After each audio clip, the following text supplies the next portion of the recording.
Alors, dans cette association, quelle est la part du hasard et la part du raisonné? La part du hasard, j'ai jamais voulu faire un travail qui se définissait comme objectif, donc j'assume toujours la subjectivité, je la renforce en peignant la rencontre des deux univers, le journal le plus lointain et le plus proche. Mais je me suis quand même fixé la règle de choisir comme mesure du temps, une par semaine, une photo, en me disant que c'était pas grand-chose, mais que simplement ça, si on étale ça sur un certain nombre de temps, de semaines, et si je l'avais fait sur 52 semaines, ça garderait une trace d'une foule d'informations dont la plupart sont oubliées très très vite en temps normal. Si je demande ce que tu faisais en mars, la troisième semaine de mars l'an dernier, on peut passer des semaines entières, on peut oublier, zapper des semaines entières, et ne prendre qu'une toute petite mesure, une seule par semaine, du journal externe lointain et du journal proche. Ce n'est pas grand-chose, mais c'est déjà énorme.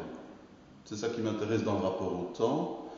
Et donc au niveau de l'objectivité, la règle, une photo, ça m'est arrivé une fois ou deux de changer la photo en essayant de la fusionner avec la une du journal parce que ça ne collait pas du tout pour moi. Oui, Plastiquement, ça devenait trop illisible.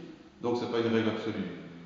Mais ça m'est oui, arrivé très rarement. Généralement, c'est ça. je les choisis indépendamment l'une de l'autre. Et j'aime bien découvrir ce que ça donne dans leur rencontre. Il y a des petits jeux aussi, comme le jeu sur la parité, là, où j'ai fait 50-50 dans un futur. Hmm. Et donc, cette phrase que tu as voulu mettre sur ton Ouais. carton d'invitation, symboliquement, ça, euh, est-ce que tu peux la resituer? Euh, oui, cette phrase de Jacques Audiberti, c'est quand il parle des illusions, que la vie est faite d'illusions, que certaines illusions réussissent et qu'elles constituent la réalité, c'est pour moi directement déjà lié au rapport au temps, donc au fait on peut vivre des mois, ne pas se souvenir de ce qui s'est passé pendant des mois et des semaines, pendant lesquels il ne se passe rien de particulier. Alors si on prend les conditions d'un voyage, par exemple, je me souviens de discussions que j'ai déjà eues, où on parlait d'un voyage et des moments extraordinaires qu'on avait fait dans ce voyage à quelques personnes, et puis quelqu'un disait oui, mais c'était des conditions particulières parce qu'on était en voyage, on était en vacances, on découvrait une autre ville et tout. C'est pas pour ça que ça n'a pas existé.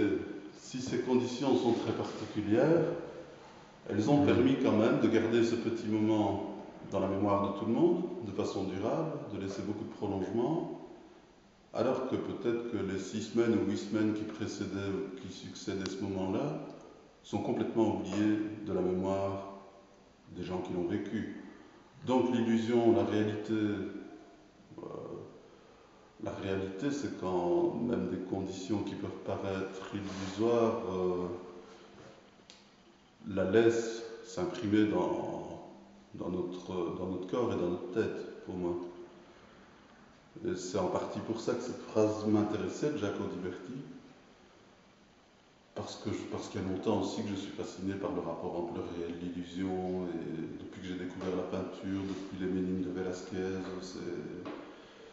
ça continue de m'interroger, quoi.